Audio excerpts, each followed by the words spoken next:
World News Live updates: South Sudan's mental health crisis deepens amid violence and displacement. Stay informed with our World News Live blog, your real-time window into global events.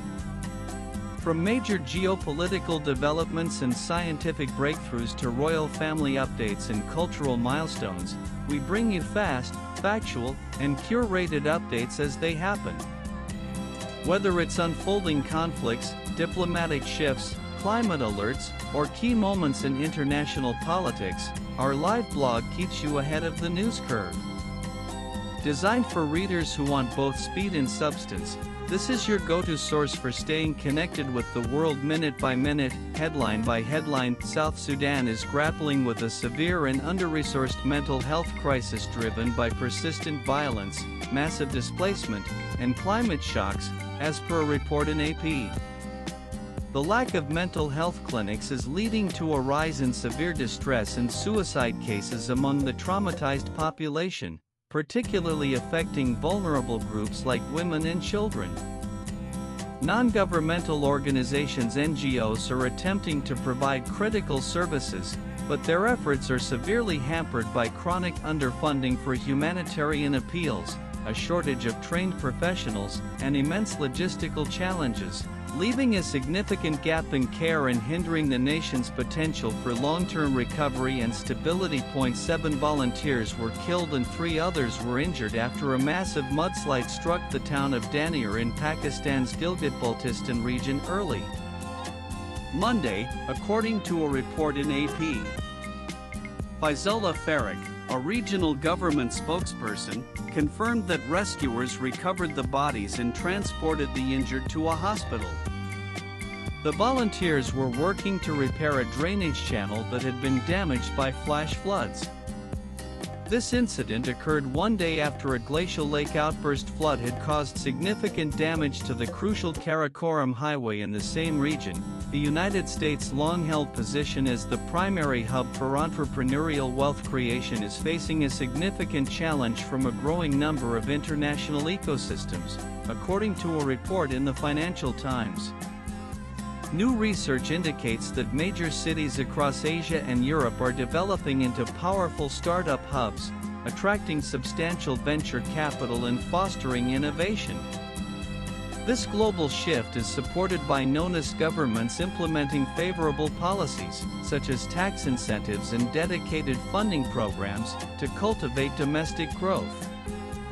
The trend reflects a diversification of global venture capital, which is increasingly flowing into these emerging and established known-as markets, signaling a potential move towards a more multipolar global economic landscape. An Islamic Sharia court in Indonesia's conservative Aceh province has sentenced 2 men to public caning for having gay sex, according to a report in AP. The ruling is possible due to Aceh's unique status as the only Indonesian province permitted to implement Sharia law, a right granted in a 2005 autonomy agreement. While homosexuality is not a crime under Indonesia's national law, the verdict comes amid rising anti-LGBTQ sentiment in the country. The sentence has drawn condemnation from international human rights organizations, which have raised concerns about the impact on Indonesia's global standing. Mountain resorts in Bosnia and Herzegovina, traditionally dependent on winter sports, are strategically pivoting to develop year-round tourism with a new emphasis on summer activities, according to a report in AP. This shift, observed in mid-altitude resorts near Sarajevo, is a direct business response to climate change, which has made seasonal snowfall less reliable for snow sports. This diversification strategy aims to create a more resilient local economy by attracting summer tourists, aligning with the country's broader goal of expanding its tourism sector, despite challenges posed by inconsistent data collection for strategic planning. Many Venezuelan migrants who returned home after facing pandemic-related job losses in other countries are now confronting severe debt and harsh living conditions, according to a report in AP. This reverse migration trend, a shift for some of the millions who previously fled the nation's long-standing economic crisis, has left returnees in a precarious state. Lacking formal employment opportunities, many are forced into the informal economy and must rely on predatory loan sharks to survive. This situation exacerbates the cycle of poverty and adds further strain to Venezuela's already crippled public services and social safety nets, a crisis that was officially acknowledged as far back as January 2016 when President Nicolas Maduro declared a national economic emergency. Philippine President Ferdinand Marcos Jr. warned on Monday that the Philippines would be drawn kicking and screaming into any potential war over Taiwan, AP said in a report. He cited the country's close proximity to the self-governing island with its northernmost islands less than 200 kilometers away and the presence of over 150,000 Filipino workers in Taiwan as key factors making involvement unavoidable. The statement, which drew protests from China, comes amid heightened regional tensions, including increased Chinese military activity around Taiwan and escalating confrontations between Chinese and Philippine vessels in the South China Sea. Marcos also asserted that Philippine forces would not back down from defending the nation's territorial interests in the contested waters. A group of major U.S.-based asset managers, including BlackRock and Vanguard, are expanding their market share in Europe at a rate that significantly outstrips the growth of local firms, according to a report in Financial Times. This expansion is largely driven by the rising popularity of low-cost passive investment products like exchange-traded funds ETFs, a market segment where the U.S. giants have substantial scale and technological advantages. The trend is creating significant competitive pressure on European asset managers, potentially leading to further industry consolidation, while also drawing increased scrutiny from EU regulators concerned about systemic risk and the bloc's financial autonomy. The president of Peru and his Indonesian counterpart held talks in Jakarta on Monday to bolster economic ties as both nations seek new markets in response to rising global trade barriers, according to a report in AP.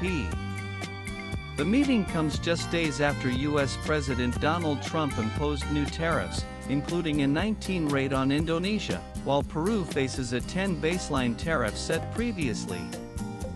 This diplomatic engagement highlights a broader strategy by developing economies to diversify trade partnerships and mitigate the impact of protectionist policies from major economic powers. Major global energy companies are refocusing on fossil fuel exploration, anticipating continued global demand for decades as the green energy transition decelerates, according to a report in the Financial Times. This strategic shift is driven by several factors, including a heightened focus on energy security due to geopolitical instability, economic headwinds such as inflation that have increased the cost of renewable projects, and pressure from investors to maximize returns from traditional assets.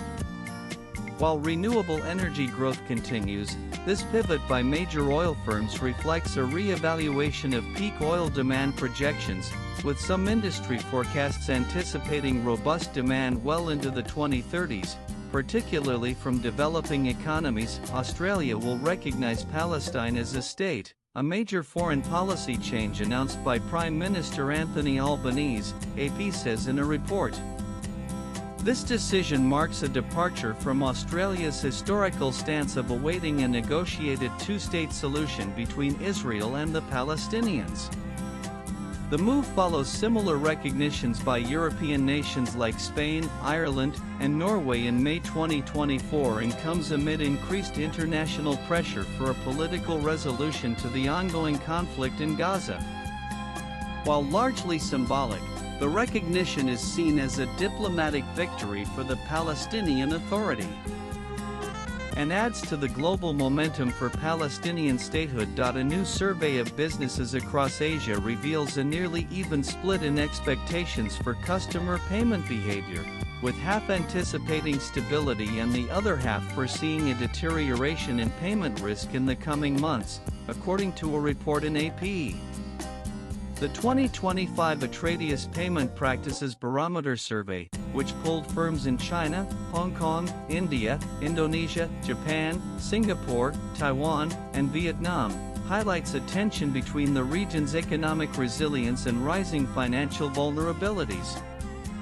These challenges are driven by a persistent global economic slowdown, ongoing U.S.-China trade and technology disputes, and elevated inflation, which are increasing credit risks and the potential for bad debts for businesses. An Adidas designer has issued an apology following significant criticism from Mexico over the Oaxaca slip-in, a shoe that appropriated the design of traditional sandals made by indigenous artisans, BBC said in a report. The backlash, which included formal condemnation from Mexico's Ministry of Culture, highlights a growing trend of international fashion brands facing accusations of cultural appropriation. This incident places Adidas under increased scrutiny regarding its ethical design and sourcing processes, posing a potential reputational risk and underscoring the broader industry challenge of respecting and compensating for the use of traditional cultural heritage. The controversy also brings attention to the ongoing global debate surrounding intellectual property rights for indigenous communities and the inadequacies of current legal frameworks to protect their traditional craftsmanship from commercial exploitation. The White House and the State Department are formulating a response to a surge in deadly attacks on Christian communities by Islamic State-allied militants in sub-Saharan Africa, Fox News says in a report.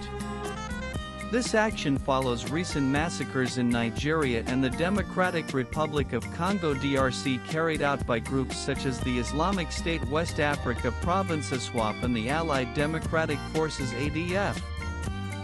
The U.S. response could involve increased diplomatic pressure, targeted sanctions, and counter-terrorism assistance to combat the extremist groups, which are contributing to a severe humanitarian crisis and regional instability. While Christians are frequently targeted, the broader violence impacts all local populations amid a complex mix of religious extremism and intercommunal conflict. NVIDIA and AMD have reportedly agreed to an unprecedented deal with the U.S. government, committing to a 15% revenue share from their chip sales in China in exchange for export licenses, The Guardian said in a report.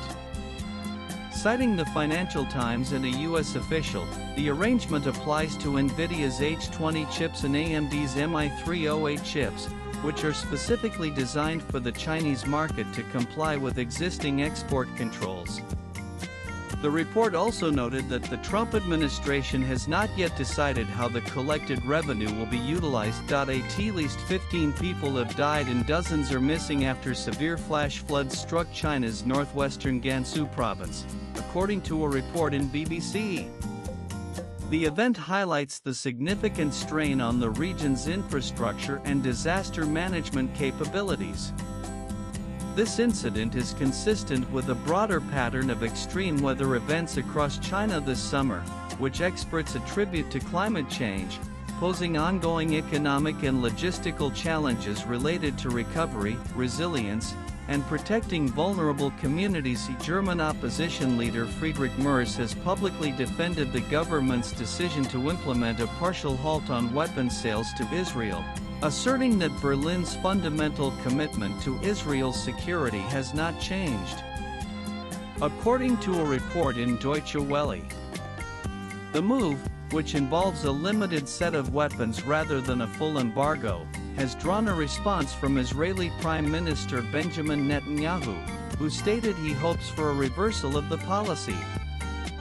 This development occurs amid significant international pressure on Germany, including a case filed by Nicaragua at the International Court of Justice (ICJ) in March 2024 accusing Germany of facilitating genocide in Gaza through its military and financial support to Israel. Protests in Israel have intensified as demonstrators increase pressure on the government to halt plans for expanding the war in Gaza, particularly a potential ground offensive in Rafah, as per a report in BBC. This domestic descent coincides with a deepening humanitarian catastrophe in Gaza, where the Hamas-run health ministry reported that 5 people, including 2 children, died from malnutrition in the last 24 hours. The ongoing protests reflect growing public discontent with the government's handling of the war and the hostage situation, adding pressure that could impact the ruling coalition's stability and influence future military strategy. Al Jazeera announced its correspondent, Anas al-Sharif, was killed in Gaza City, with the Israeli military confirming his death, according to a report in AP. The broadcaster stated that al-Sharif and other journalists were killed in their tent. This event occurs amid a severe humanitarian crisis in Gaza, with reports of other Palestinians being killed while seeking aid and a rising child death toll from hunger. The incident adds to the high number of journalist fatalities in the conflict, intensifying international political scrutiny of Israeli military operations. The article also noted related developments, including a call between Israeli Prime Minister Benjamin Netanyahu and U.S. President Donald Trump, and U.S. support for Israel at the UN Security Council. A magnitude 6.1 earthquake struck Turkey's northwestern Balıkesir province on Sunday, causing at least 1 fatality, injuring 29 people, and leading to the collapse of more than a dozen buildings, as per a report in AP. The earthquake's epicenter was in the town of Sindurgi, with tremors felt as far as 200 kilometers away in Istanbul. This event places renewed pressure on Turkey's construction sector and government disaster agencies, intensifying scrutiny of building codes and urban planning, particularly in the context of the devastating earthquakes that occurred in February 2023. Southern Europe is battling its most severe wildfires in decades, with France reporting its largest blaze in at least 50 years, as per a report in Al Jazeera. The fires, affecting countries including Spain, Portugal, and Italy, are fueled by a persistent and intense heat wave that has created exceptionally dry conditions. The unprecedented scale of the blazes has led to widespread evacuations, strained emergency services, and caused significant damage to ecosystems and key economic sectors like tourism and agriculture. Climate scientists have linked the intensity of the fires to the long-term effects of climate change. Security camera footage from a hospital in Sweda, southern Syria, published on Sunday, appears to show the killing of a medical worker by men in military uniforms, as per a report in AP. The video, released by the activist media collective Sweda 24 and dated July 16, was recorded during a period of intense clashes involving local groups and government forces. The footage, which circulated widely on social media, depicts a group of medical staff in scrubs kneeling on the floor before armed men, highlighting the ongoing risks to healthcare personnel in the conflict zone. London's Metropolitan Police arrested 532 people on Saturday after supporters of Hizb ut-Tahrir, a pro-Palestinian group recently proscribed as a terrorist organization, intentionally violated the law to challenge the government's enforcement of the ban, as per a report in AP. The vast majority of arrests were for displaying placards and other materials expressing support for the group, which the UK government officially outlawed in January 2024. The police action represents a significant enforcement of the new counter-extremism measures, with the group's supporters deliberately testing the legal boundaries. A separate pro-Palestinian demonstration also occurred in central London on Sunday. Iran is experiencing a severe triple crisis as record-breaking heat, extensive power outages, and critical water shortages profoundly impact daily life across the country, according to a report in Al Jazeera.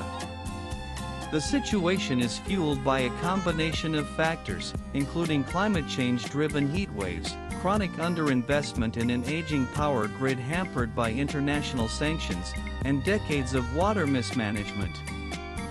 These interconnected issues create a vicious cycle. Extreme heat increases electricity demand for cooling, while drought reduces hydropower capacity, crippling both the energy and water sectors.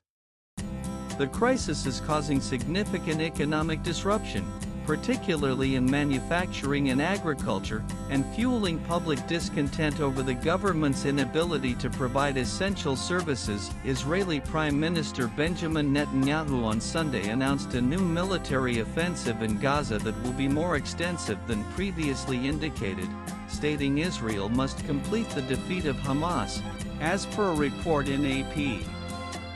The move comes amid growing international and domestic condemnation of the nearly 22-month conflict and a severe humanitarian crisis, with reports of more Palestinians killed while seeking aid and the child hunger death toll reaching 100. In a significant diplomatic development, Netanyahu confirmed he discussed the military plan with U.S. President Donald Trump, and the U.S. subsequently defended Israel at a United Nations Security Council meeting. Greek police have arrested 3 men after seizing more than 270 kilograms 595 pounds of cocaine with an estimated street value exceeding €5.5 million €6.5 million, AP said in a report. The drugs were discovered hidden inside a container of bananas imported from Ecuador to the northern Greek port of Thessaloniki. The operation was launched following a tip from the United Kingdom's National Crime Agency, which had been tracking the shipment, latest blogs Nananan.